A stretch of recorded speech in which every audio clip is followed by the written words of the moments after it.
पिछले एपिसोड में day finder सबको सोल एरिना ले जाते हैं। तांगसन दाइमुबाई से सोल एरिना क्या होता है इसके बारे में पूछता है, जिस पर दाइमुबाई तांगसन को बताता है कि यहाँ पर सोल मास्टर्स आकर बैटल करते हैं और पॉइंट्स कमाते हैं, जिनके आधार पर उनकी रैंकिंग की जाती है। मैंने यहाँ 29 मैचेस जीते हैं और 27 मैचेस हारे हैं और मेरे पॉइंट 2 हैं। तांगसन पूछता है कि यह तो बहुत कठिन है और तुम अपनी स्ट्रेंथ के साथ कितने लो ग्रेड पर हो। दाइमुबाई तांगसन को बताता है कि सोल एरिना के नियम अलग हैं। यहाँ पर सोल पावर के आधार पर बैटल होती है और उससे लड़ने लेवल 38 से लेवल 39 तक के बीच के ही वॉरियर आते हैं, इसलिए उसके पॉइंट्स कम हैं। इसके बाद मोटू अपने पॉइंट्स बताता है कि उसने 21 मैच जीते हैं और 12 मैच हारे हैं और उसके पॉइंट 9 हैं। इसके बाद तांगसन भी रजिस्टर करने जाता है। दाइमुबाई तांगसन को बताता है कि सोल एरिना के अंदर 3 तरह की बैटल होती है। पहली 1 वर्सेस 1 बैटल होती है, दूसरी 2 वर्सेस 2 और तीसरा ग्रुप बैटल होता है। तांगसन शाओ दोनों रजिस्टर करते हैं, जिसके बाद वे अपनी टीम बनाते हैं जिसका नाम सानवू रखा जाता है। सबसे पहले शाओ की बैटल एक बंदे से होती है जिसकी martial soul iron horn bull की थी। शाओ बैटल एरिना में जाती है। सभी लोग शाओ को बच्ची समझकर उसे घर जाने कहते हैं, लेकिन शाओ सबको इग्नोर करते हुए उस बंदे पर अटैक कर देती है। शाओ बहुत आसानी से उस बंदे को हरा देती है। सभी हैरान रह जाते हैं और तालियां बजाने लगते हैं। सभी शाओ के नाम को चेयर कर रहे थे। इसके बाद तांगसन की बैटल जूजू चिंग से होती है। दाइमुबाई जूजू चिंग को पसंद करता था, इसलिए वह तांगसन को बैटल में ज़्यादा रूड ना होने कहता है। तांगसन भी ध्यान रखने कहता है और बैटल एरिना में चला जाता है। तांगसन जानता था कि जूजू चिंग की एडवांटेज उसकी स्पीड है, इसलिए तांगसन बैटल की स्टार्टिंग में ही अपने ब्लू सिल्वर प्लांट को बिछाने लगता है ताकि वह जूजू चिंग की स्पीड को कंट्रोल कर सके। तांगसन ब्लू सिल्वर प्लांट की यूज़ करके जूजू चिंग को पकड़ने लगता है, लेकिन जूजू चिंग बहुत ही अच्छे तरीके से तांगसन के सभी ब्लू सिल्वर प्लांट्स को डॉज करने लगती है। तांगसन जूजू चिंग को अपने ब्लू सिल्वर प्लांट में फंसा लेता है, लेकिन जूजू चिंग वहाँ से बाहर आ जाती है और वह उछलकर तांगसन पर अटैक करने लगती है।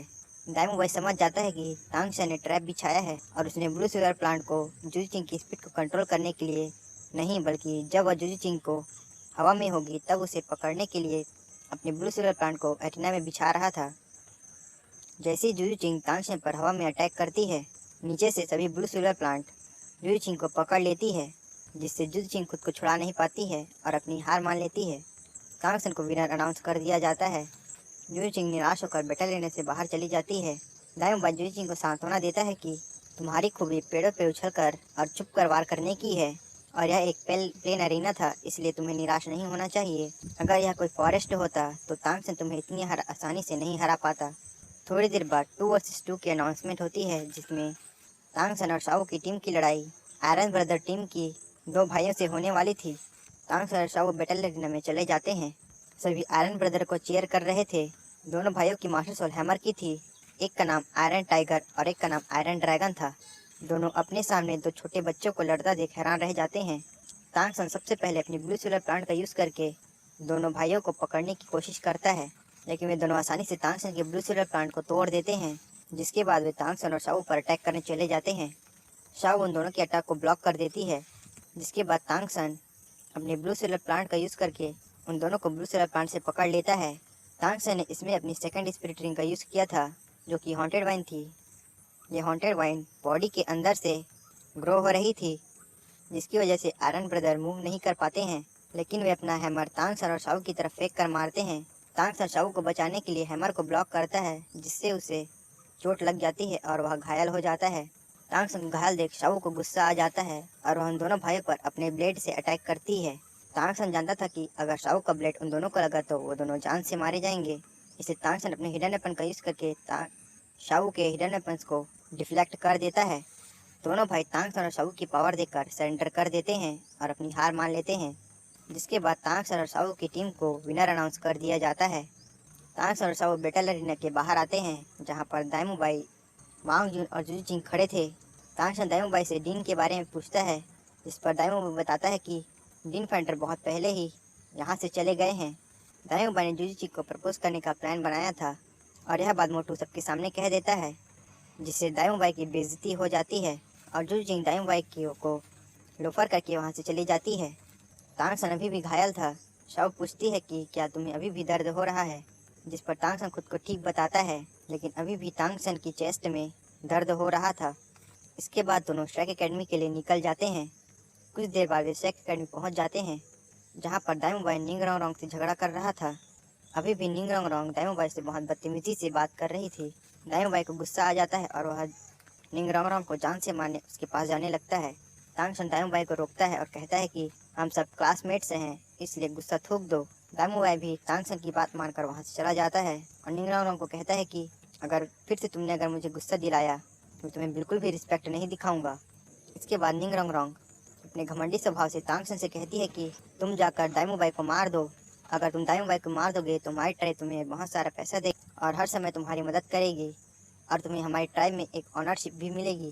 तांगसन के लिए पैसे कोई मायने नहीं रखते थे, इसलिए वह निंगरोंग को कहता है कि तुम्हें अपना बिहेवियर बदलना चाहिए। अगर तुमने अपना ये बिहेवियर नहीं बदला तुम शेक स्कूल से चली जाओगी और मुझे भी ऐसा लगता है कि अगर तुम इसी तरह से अपना बिहेवियर रखोगी तो तुम शेक स्कूल में बिलोंग नहीं करती हो। जिसके बाद तांगसन और शाओ श्रेक एकेडमी के अंदर चले जाते हैं। निंगरोंग ऑस्कर से कहती है कि तुम मेरी मदद करो।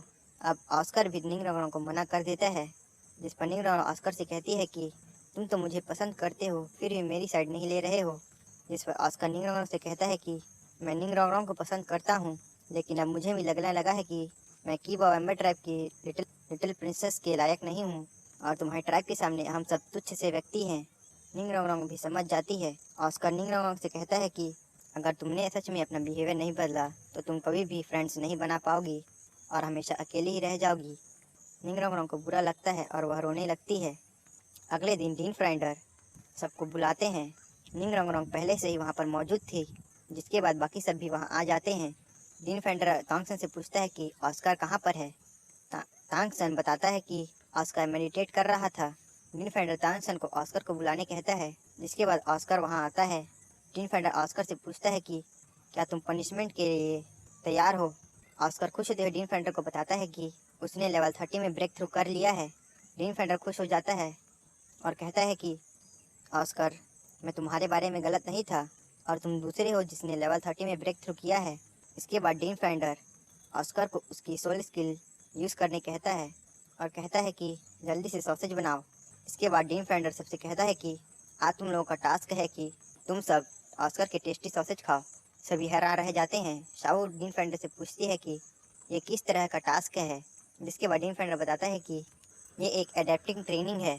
फॉरेस्ट के अंदर कुछ अच्छा खाने को नहीं मिलेगा और तुम ऑस्कर के टेस्टी सॉसेज को इग्नोर कर रहे हो। क्या तुम फॉरेस्ट के अंदर चूहे, कॉकरोच या केंचुए खाना चाहते हो। सबको उल्टी आने लगती है। जिसके बाद डीन फ्राइंडर कहता है कि कौन सबसे पहले ऑस्कर के सॉसेज खाएगा, जिस पर निंगरोंग खुद सबसे आगे आकर ऑस्कर के बनाए हुए सॉसेज खा लेती है। निंगरोंग सुधर गई थी। इसके बाद डीन फ्राइंडर सबको बताता है कि कल तुम सब झावू जी के साथ star the great forest Oscar की 3rd स्पिरिट रिंग हासिल करने में उसकी मदद करोगे।